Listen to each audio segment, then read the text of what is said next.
नमस्कार, मैं हूं अर्चना। आप देख रहे हैं प्राइम टीवी। वक्त हो गया है हमारी स्पेशल रिपोर्ट का। साल बदल रहा है।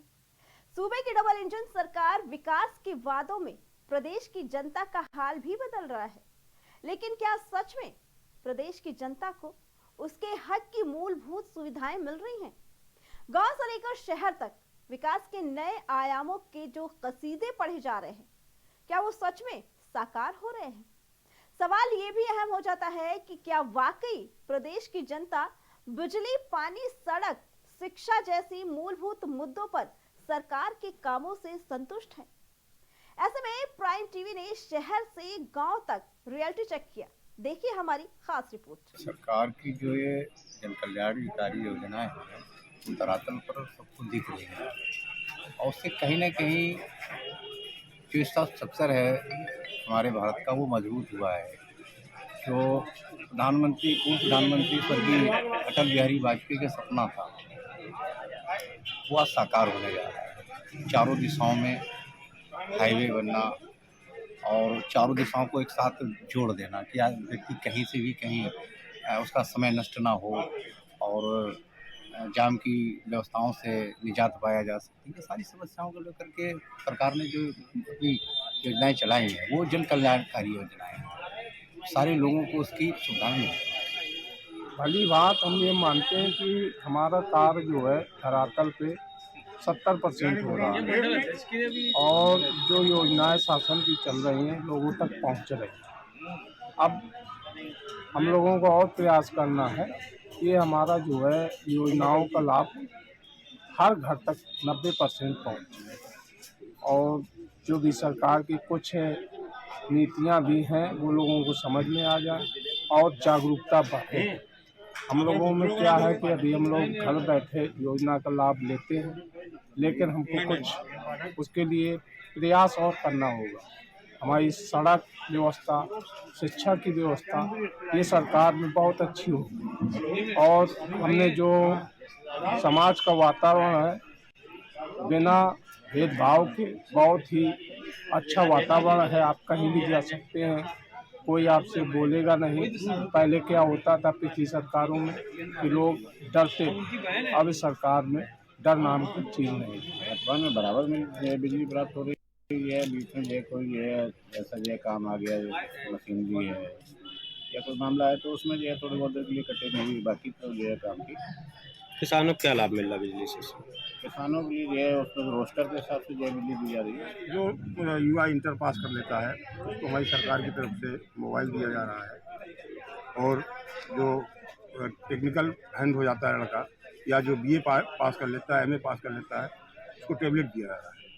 उनके भविष्य को देखते हुए सरकार ने अभी वैकेंसी निकाली थी उत्तर प्रदेश पुलिस की।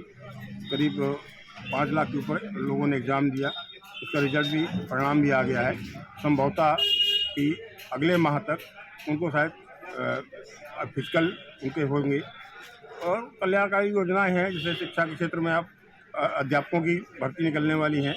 उत्तर प्रदेश में बेरोजगार लगभग खत्म होने जा रही है।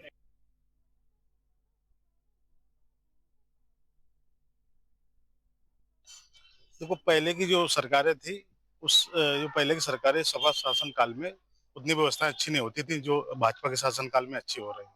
पहले से लाइट का होता था कि लाइट में जब ट्रांसफार्मर फूका तो पता लगा कि 2-2, 3-3, 4-4 दिन ट्रांसफार्मर की कोई सुनवाई नहीं होती थी।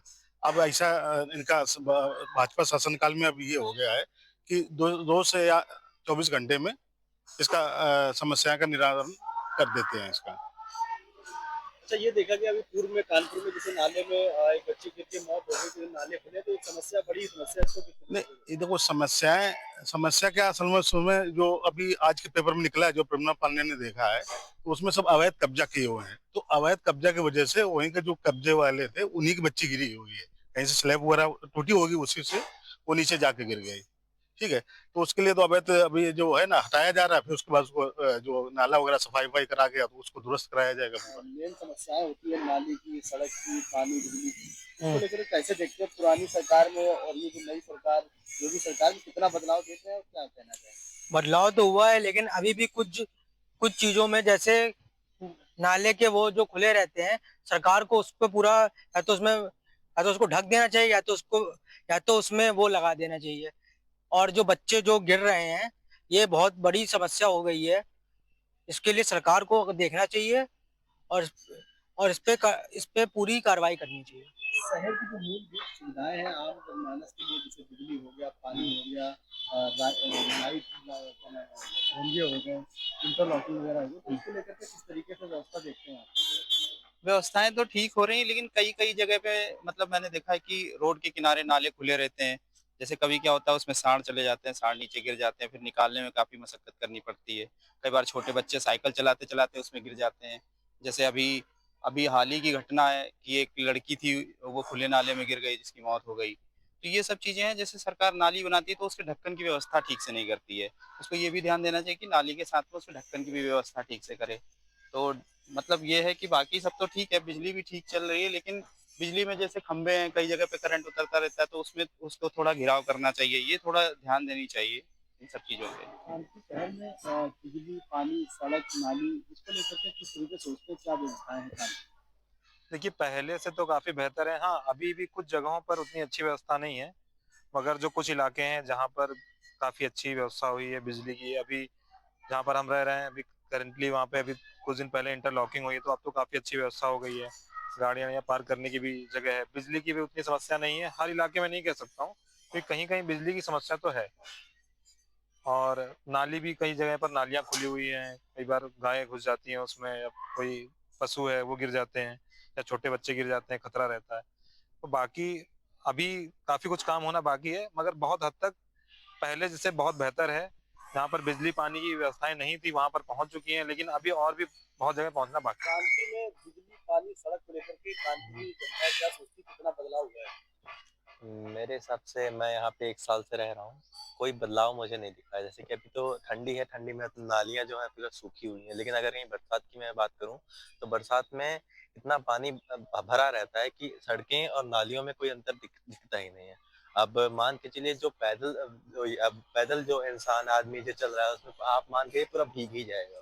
और वहीं मोटरसाइकिल से जो जा रहे हैं और जो कार से जा रहे हैं, कार की क्या है, कार के अंदर आप बैठे हो, लेकिन मोटरसाइकिल जो बगल से गुजर रहा है, कार जो गुजर रही है, उससे तो खतरा है ना, पूरा शर्ट कपड़े भीग जा रहे हैं। और उससे कोई मतलब कोई बदलाव मुझे दिखा नहीं। 1 साल होने को है मेरे हिसाब से।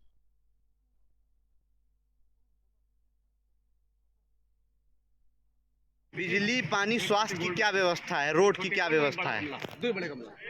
रोड की नाली में कूड़ा भरा हुआ है और हमारे वहाँ तक लाइट भी नहीं है। पुलिया में निकलो पूरा अंधेरा लगता है।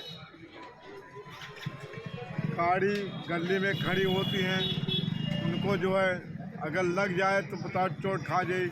हम कमज़ोर आदमी बीमार, और हम धीरे धीरे लाठी लेके चल रहे हैं। बाकी जो कुछ कहो तो लोग बात सुनते भी नहीं है। लाइट भी नहीं, अंधेरा पूरा। ये कुलिया सुई कुलिया तक का वो जो है एक वो लगा करके लोहे का पूरा, और उसको जो है लाइट हमारे दुआरे तक दी जाए। अस्पतालों की क्या व्यवस्था है, स्वास्थ्य की क्या व्यवस्था है, संतुष्ट हैं? स्वास्थ्य तबीयत दवाई ला रहे हैं, 300 रुपया की दवाई मिल रही है। बताओ हम कहाँ से लाएं, गरीब आदमी, न हमारे पास पैसा, न कौड़ी है, न कुछ है। हम बहुत कमज़ोर आदमी हैं, चलते हैं और पेट अपने भोजन के लिए करें कि दवाई के लिए करें। इतनी स्थिति है कि हम बिना लाठी लेकर के चल रहे हैं, और गली में अंधेरा है, गिर जाए तो गुआरा हमारे सब टूट जाए। दादी, बिजली और पानी, सड़क और स्वास्थ्य व्यवस्था की क्या हालत है?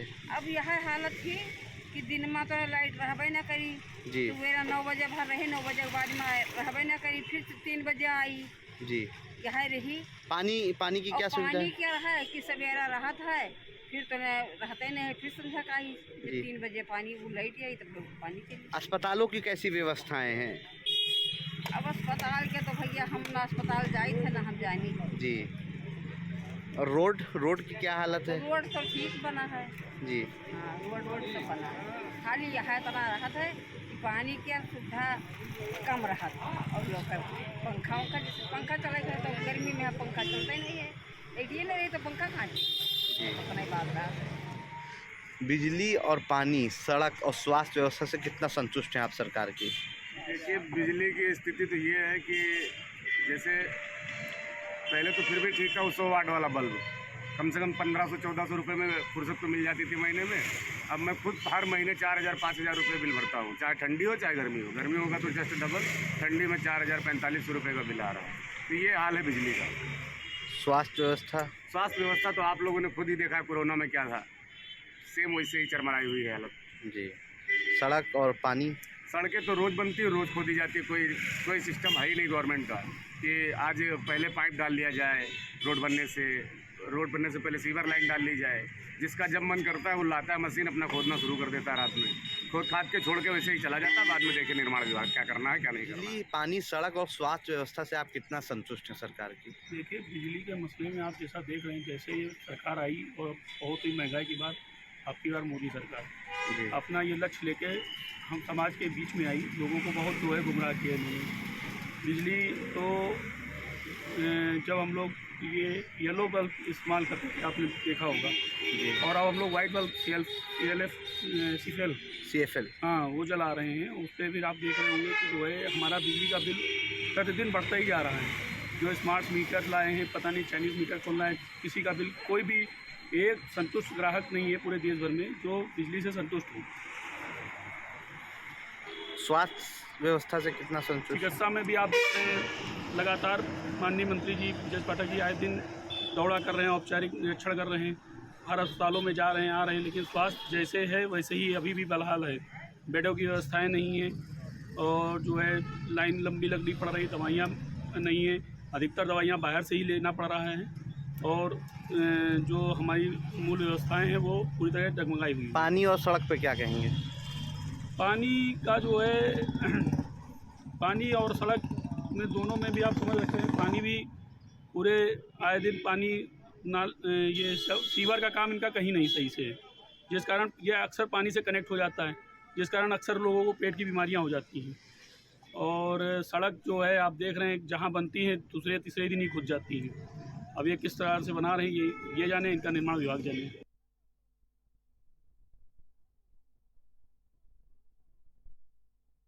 पहले से जो है यहाँ पे अपने मेले का काफी परिवर्तन लग रहा है, और बाकी पानी वानी की व्यवस्था ठीक दिख रही है, बिजली की लाइट लगी हुई है, और पहले से साफ सफाई बढ़िया है यहाँ पर। और सरकार की योजनाएं चल रही है, उनको लेकर के आप सरकार की योजनाएं बहुत बढ़िया चल रही है, उसको नियम से चलने दिया जाए। जो पहले समस्याएं होती थी पानी की और बिजली की कटौती होती थी, उसको अब दूर है। पानी की समस्या, बिजली की समस्या दूर हो गई है। परिचय दे दिया अशोक कुमार केसरवानी, प्रतापगढ़। इनको लेकर के और आपकी सुविधाओं को लेकर क्या कहना है बिजली पानी की? पहले भाई साहब जो है बिजली पानी की जो व्यवस्था थी पहले जो है इतना ठीक नहीं थी समाजवादी समय में, लेकिन इस समय जो है पानी जो है हर समय मिलता रहता है, दिन में 10 घंटे पानी मिलता है, और बिजली तो बहुत अच्छी सुविधा है। पहले बिजली जो है 4-6 घंटे आती नहीं थी, अब इस समय जो है बिजली कम से कम 24 घंटे मिलती है, और बहुत ज्यादा सुविधा है पहले के अपेक्षा। सरकार की जो योजना है उनको आप किस तरह से देखते हैं? सरकार जो योजना है भाई साहब वो तो इस समय जो है बहुत ही अच्छा है, बहुत सराहनीय है, और इस समय जो है चारों तरफ समझ लीजिए बहुत अच्छी चीज है। परिचय दे दिया अपना। परिचय, मेरा नाम सुनील कुमार केसरवानी, मैं प्रतापगढ़ निवासी हूँ। जिस तरह से बिजली पानी की जो समस्याओं को लेकर के लोग कहा करते थे, अब क्या लगता है बिजली पानी की क्या समस्याएं हैं और किस तरह से आप देख रहे हैं? नहीं, आपको मैं बता दूं कि अब का जो माहौल है और पहले के माहौल में बहुत अंतर है, जमीन आसमान का अंतर है। अब हम इस तरह की पानी की सुविधाओं से या बिजली की सुविधाओं से बिल्कुल त्रस्त नहीं है जैसे पहले रहा करते थे। अब आप देखेंगे तो 24 घंटे लाइट रहती है, शायद आधे घंटे या 10 मिनट के लिए कभी कदार जाएगी जब कभी कुछ फॉल्ट होता है। तो रही बात पानी की, तो पानी सुबह में कम से कम 8 से 10 घंटे आ जाते हैं, दोपहर में 1-2 घंटे के लिए नल नहीं आते हैं, बाकी शाम को 3 बजे से फिर रात में 11 बजे तक चलते रहते हैं नल। तो जो आम जनता देखते थे कि 2-2 किलोमीटर दूर से जाके बाल्टी में या प्लास्टिक के बाल्टी में ट्राली से पानी ला के अपना जीवन मर्या चलाती थी, ये सारी दिक्कतें अब खत्म हो चुकी हैं। सरकार की योजनाओं से आप कितने परसेंट मतलब कैसी आपको लगती है? सरकार की योजनाओं से हम पूरी तरह संतुष्ट हैं और आम जनता इस समय पूरी तरह संतुष्ट है। बहुत अच्छी अच्छी सुविधाएं ला रही हैं और उसका लाभ भी उठाने को मिल रहा है, देखा जा रहा है। आप भी देखते होंगे इस चीज। मैं महेश कुमार, निवासी मंफोटगढ़।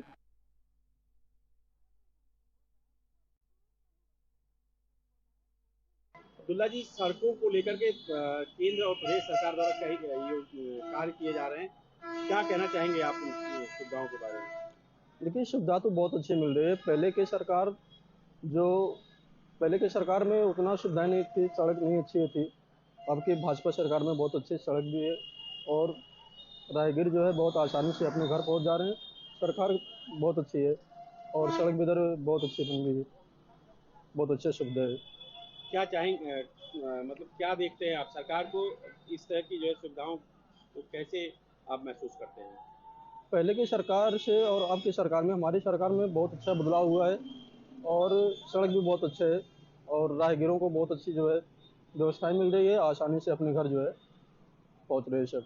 नई शिक्षा नीति को लेकर के क्या कहना चाहेंगे जो सरकार ने लागू किया है? देखिए, गवर्नमेंट जो भी नीतियां तय कर रही है वो आवाम के विरोधी नीतियां हैं और शिक्षा तो अभी जैसे 1 नेशन 1 इलेक्शन का नारा दिया, तो हमारी मांग है कि 1 नेशन 1 शिक्षा कर दें, सारे लोग गरीब अमीर सब एक साथ पढ़ें और ये सबसे अच्छी शिक्षा नीति होगी।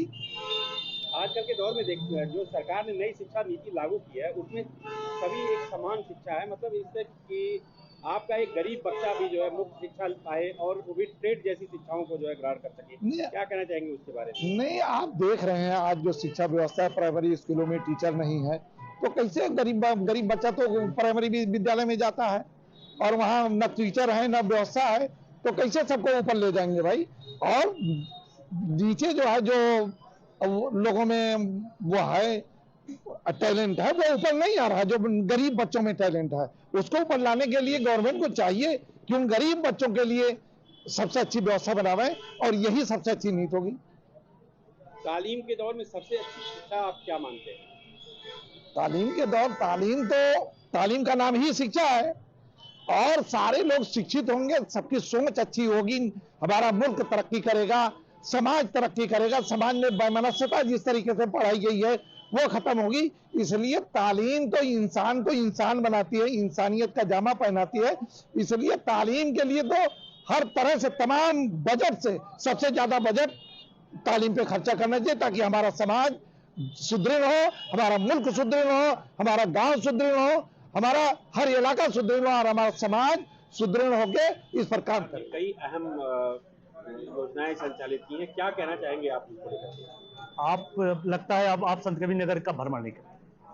आप जब संत कबीर नगर का भ्रमण करेंगे तो आप जब बाईपास से लेके और आप बैंक चौराहे तक जाते हैं तो आपको जंजट तारों का भरमार नजर आएगा। अभी इन्होंने स्मार्ट मीटर का वो निकाला है, तो स्मार्ट मीटर इनके इतने तेज चल रहे हैं कि पर यूनिट 1 यूनिट की जगह 2.5 यूनिट 3 यूनिट गिर रहा है। और सरकार की ऐसी कौन सी योजना आपको लग रही है कि सरकार बिजली व्यवस्था में अच्छी रखती है? पिछली सरकारों द्वारा जो आपका काम किए गए हैं वही काम दिख रहे हैं। आप अगर देखेंगे तो बिजली उत्पादन में हमारी सरकार ने जो काम किए थे पिछली सरकारों ने वही है। इस सरकार ने बिजली उत्पादन के लिए कोई काम नहीं किया। बताया जा रहा है कि जो है सरकार द्वारा जो है कई तरह की जो अभी तक पुराने बकायेदार थे उनके लिए कई तरह की छूट प्रदान की गई है ओटीएस योजना ला करके, और तमाम तरह की ऐसी योजनाएं हैं जो उपभोक्ताओं को कल्याणकारी। महोदय, आज के डेट में उपभोक्ताओं के ऊपर एफआईआर हो रही है, लगातार आप देखते होंगे गिरफ्तारियां हो रही हैं और बिजली के बिल आप देखो, जहां पे बिजली बिल 2000 4000 आने चाहिए उनके 1.5 लाख में बिजली के बिल आ जा रहे हैं। तो 1.5 लाख बिजली के बिल अगर आ गए हैं और आज अपनी गलती सुधारने के लिए अगर माफी योजना आप लेके आए तो इसमें आपने खास क्या किया? जो मूल बिजली का बिल है उससे भी ज्यादा ही वसूल हो गया। आप लगातार आम आदमी का उत्पीड़न हो रहा है, बाकी और कुछ नहीं हो रहा है। सरकार में योजनाओं के नाम पे भी आप देखेंगे तो उत्पीड़न ही हो रहा है। पहले की तुलना में अब वर्तमान समय में कहा जा रहा है कि बिजली का बेहतरीकरण हुआ है, जहां 16-16 घंटे बिजली की कटौती होती थी, सिर्फ 8 घंटे बिजली मिल पाती थी। अब वहाँ पे जो है 18-18, 20-20 घंटे बिजली मिल रही है। क्या कहना चाहिए? पहले बिजली की व्यवस्था होती थी कि जब भी कोई फॉल्ट होता था तो वो विद इन 1 घंटे के अंदर ठीक हो जाता है।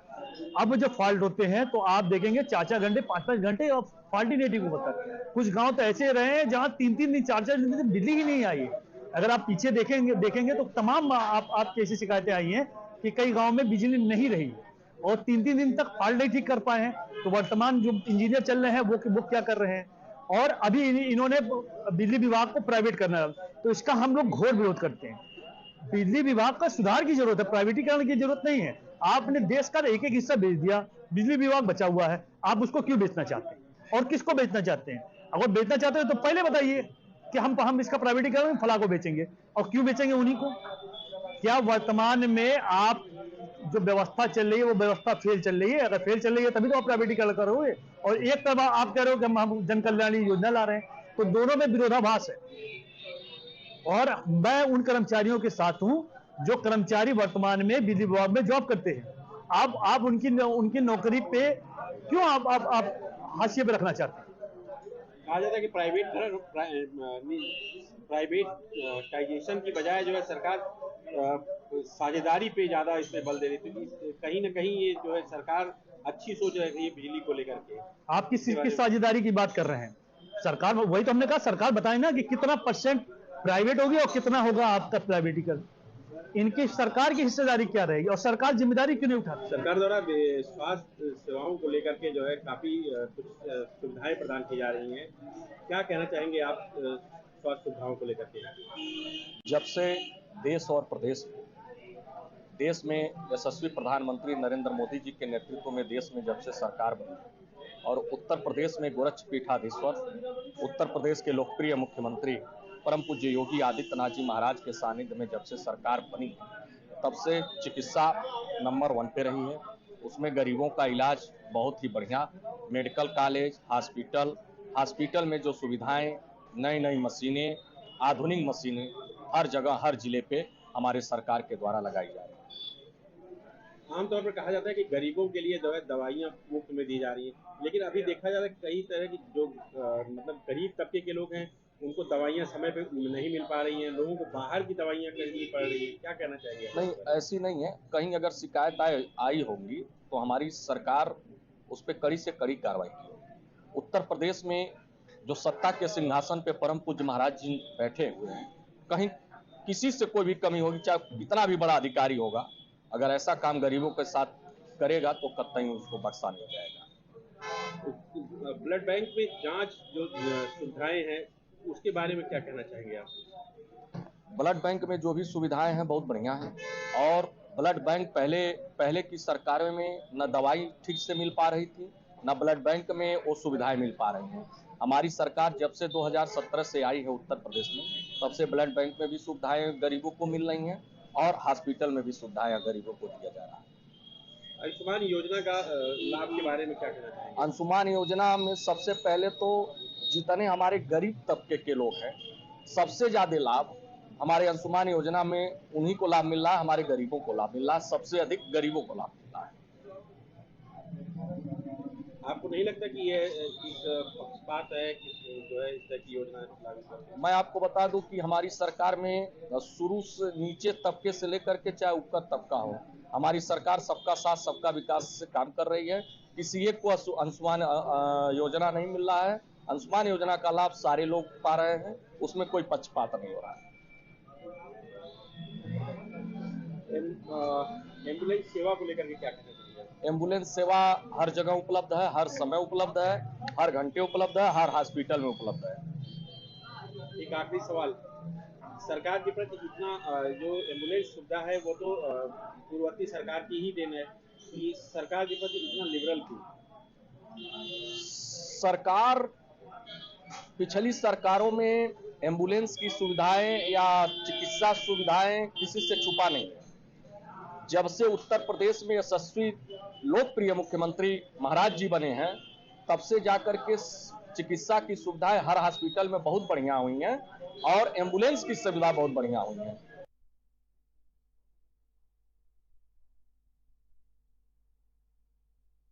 जो अब जल, पानी या बिजली को लेकर क्या कहना है आपका? देखिए, जब से बीजेपी की सरकार आई है, मैं नहीं मानता कि बिजली की कोई समस्या है।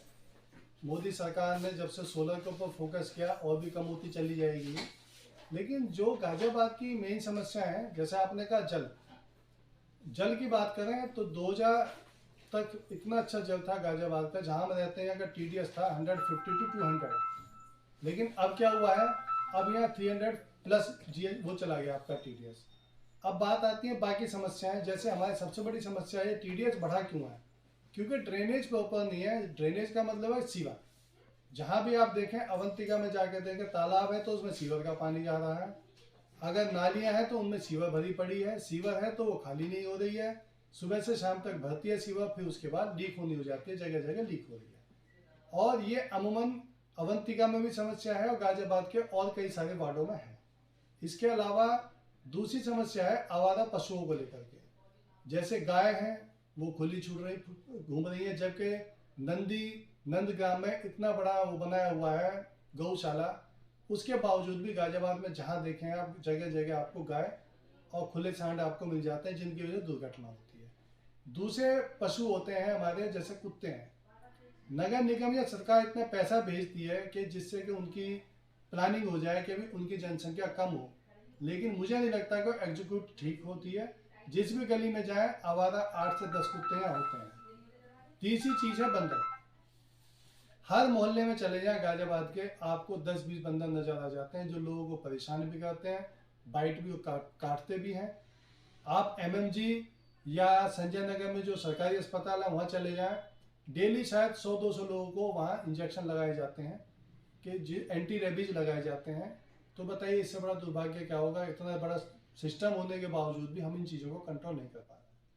देखिए, अभी आपने जाना कि कितनी समस्याएं हैं यहाँ को लेकर के, आवारा पशुएं, गाय, जहाँ एक तरफ हम लोग देखते हैं कि गाय को लेकर काफी गौशालाएं खोली जा रही हैं, उधर आदित्यनाथ योगी जी भी इस बात को लेकर बहुत ही सक्रिय रहते हैं, पर कहीं ना कहीं अभी गाजियाबाद में ये समस्याएं काफी समय से चली आ रही हैं। आज हम आए हैं गाजियाबाद के अवंतिका कॉलोनी में, जहां एक कॉलोनी में बना है काफी गहरा झोड़, जो काफी समय से यहाँ पर लगातार गंदगी से भरा हुआ है और ओवरफ्लो होकर चल रहा है।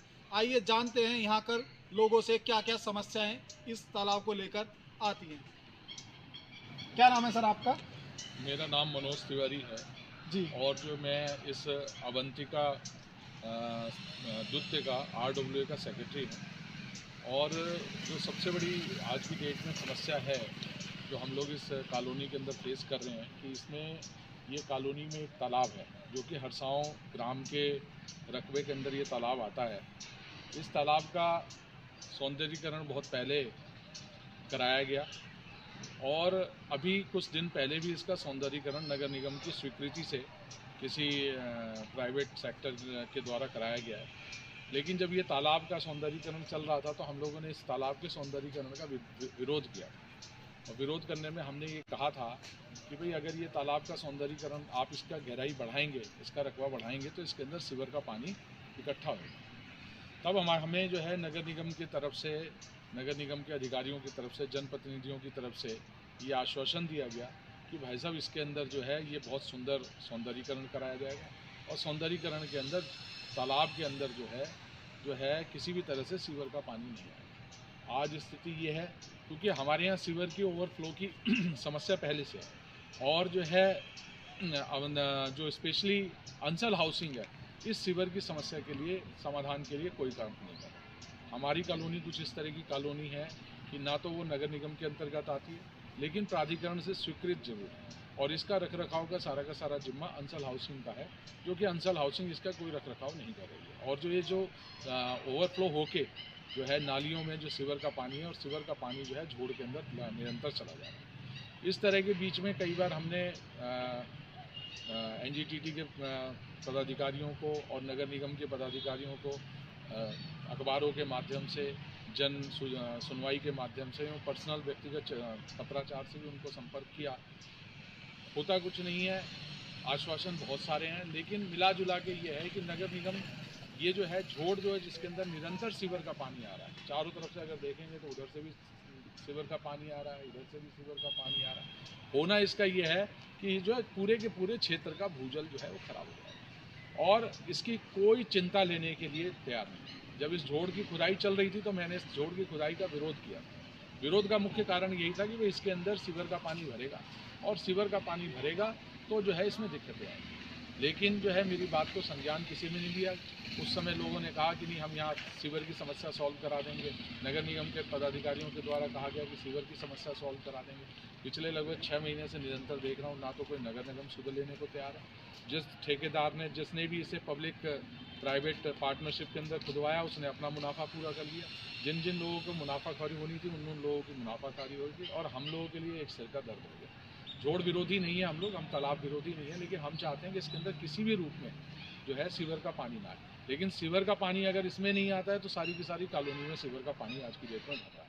तो इसमें 2 लोग मेनली जो है क्या कहते हैं, जो दोषी हैं। एक पहला दोषी है वो है अंसल हाउसिंग और दूसरा दोषी है नगर निगम। नगर निगम जो है, नगर निगम को अंसल हाउसिंग के खिलाफ जो है सख्त से सख्त कार्रवाई करनी चाहिए और जो है उसे ये निर्देशित करना चाहिए कि जो ओवरफ्लो हो रहा है वो किस तरह से ठीक करे और जो है क्या कहते हैं, नगर निगम को इसके अंदर त्वरित से त्वरित कार्रवाई करनी चाहिए और अपने जोड़ का और लोगों का संरक्षण करना चाहिए। आइए हम दिखाते हैं जिस तालाब के बारे में बात करी जा रही थी कि वो ओवरफ्लो हो चुका है। यहाँ पर लोगों को समस्याएं लगातार बनी रहे फ्री होल्ड कॉलोनी में। आइए जानते हैं यहाँ क्या क्या जन समस्याएं लगी रहती हैं। क्या नाम है आपका? श्यामवीर सिंह सिसोदिया नाम है हमारा। और यहाँ पर जो मूलभूत हमारी जो सुविधाएं जो होनी चाहिए, सबसे पहले नाली खरंजा यहाँ का बहुत बुरा हाल है। आप जो इस खरंजे पर खड़े हुए हैं, यहाँ पर हम कभी विधायक जी के पास जाते हैं, कभी कहीं जाते हैं, लेकिन हमारा ये समस्या जो सॉल्व नहीं हुई। तो हमारे यहाँ कॉलोनी के सभी लोगों ने 2-3 मीटिंग करके और हमने अपनी पर्सनल पैसे से लगभग 20 लाख रुपए में ये जो सड़क बनवाई है और जिसका खर्चा 9,70,000 के करीब है, 19,70,000 के करीब आया है। और इसका नामकरण भी हम लोगों ने आत्मनिर्भर मार्गी रखा है। और यहाँ पर नाली की समस्या है। हमारे जो है पार्षद जी हैं, इसमें हमें बहुत कोऑपरेट करते हैं। ऐसी बात नहीं है कि उनका कोऑपरेशन नहीं मिलता, लेकिन उनके साथ ये समस्या आ जाती है कि हमारी फ्री होल्ड लगी हुई है, साथ में अवंतिका फेज 2 में जो लगी हुई है वो कॉलोनी नगर निगम में नहीं आती है। कुछ समस्याएं इस तरीके से नहीं हो पाती हैं कि भाई नगर मतलब उसमें हम नहीं करेंगे, फ्री होल्ड में तब भी हम थोड़ा बहुत काम कर रहे हैं और इसी चक्कर में फ्री होल्ड में पूरा काम नहीं हो पाता है। पार्षद जी अपने पर्सनल सहयोग से हमारी समस्याएं जैसे लाइट का उसका करवा देते हैं, लेकिन और हम लोग टैक्स भी दे रहे हैं व्यापार का, लेकिन हमारी रेगुलर हमारी कोई जो है सफाई या इसका नाली का या लाइटिंग का रेगुलर नगर पालिका की तरफ से हमारा काम नहीं होता। पार्षद जी पर्सनल अपने सहयोग से काम करवा देते हैं। सबसे बड़ी समस्या है सीवर की, सीवर ओवरफ्लो हो रहे हैं। क्या कहना चाहेंगे ये जो अभी समस्याएं चल रही हैं सीवर के बारे में कि सीवर ओवरफ्लो होते जा रहे हैं? हाँ, सीवर हमेशा ही ओवरफ्लो रहते हैं। सीवर की समस्या है, सीवर की सफाई नहीं होती। हमने तो कभी देखा नहीं सीवर की सफाई होते हुए। कभी एक दिन आएंगे, बाद फोटो खिंचवा कर ले जाएंगे, काम कुछ होना नहीं। देखिए अभी हमने जो जानी, यहाँ पर काफ़ी समस्याएं लगी हुई हैं। नगर पालिका को देखते हुए काफ़ी लोग परेशान हैं कि यहाँ समस्याएं अभी जो की तो हैं। तो ये थी शहर से लेकर गांव तक की सच्चाई जो हमारे प्राइम टीवी के चैनल के जरिए आपने देखी। हमारे इस रिपोर्ट में फिलहाल इतना ही। बाकी खबरों के लिए देखते रहें प्राइम टीवी।